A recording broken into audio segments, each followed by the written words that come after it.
ದಕ್ಷಿಣ ಕನ್ನಡ ಜಿಲ್ಲೆ ಪುತ್ತೂರು ಸಮೀಪದ ಕುಂಬ್ರದ ತಿಂಗಳಾಡಿಯ ಅಂಗಡಿಯೊಂದರಲ್ಲಿ ಮಹಿಳೆಗೆ ಲೈಂಗಿಕ ಕಿರುಕುಳ ನೀಡಿದ ಆರೋಪಿಯನ್ನ ನಿನ್ನೆ ರಾತ್ರಿ ಬಂಧಿಸಲಾಗಿದೆ. ಅಂಗಡಿಗೆ ಆಹಾರ ವಸ್ತುಗಳನ್ನು ಖರೀದಿಗೆಂದು ಯುವತಿ ಬಂದಿದ್ದ ವೇಳೆ ಆರೋಪಿ ಬದ್ರುದ್ದೀನ್ ಆಕೆಯ ದೇಹವನ್ನ ಮುಟ್ಟಿ ಲೈಂಗಿಕ ಕಿರುಕುಳ ನೀಡಿದ್ದಾನೆ ಅಂತ ಆರೋಪಿಸಲಾಗಿದೆ.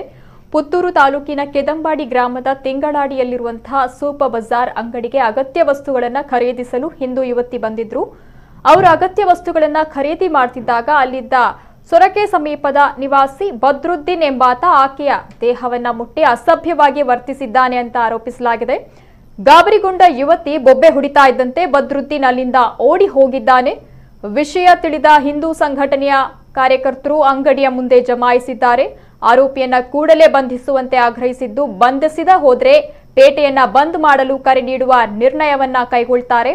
ಸ್ಥಳದಲ್ಲಿ ಬಿಗುವಿನ ವಾತಾವರಣ ಇದ್ದುದನ್ನು ಕಂಡು ಪೊಲೀಸರು ಕೂಡಲೇ ಸ್ಥಳಕ್ಕೆ ಧಾವಿಸಿ ಜನರನ್ನ ಸಮಾಧಾನಪಡಿಸಿ ಆರೋಪಿಯನ್ನ ಸದ್ಯ ಬಂಧಿಸಿದ್ದಾರೆ.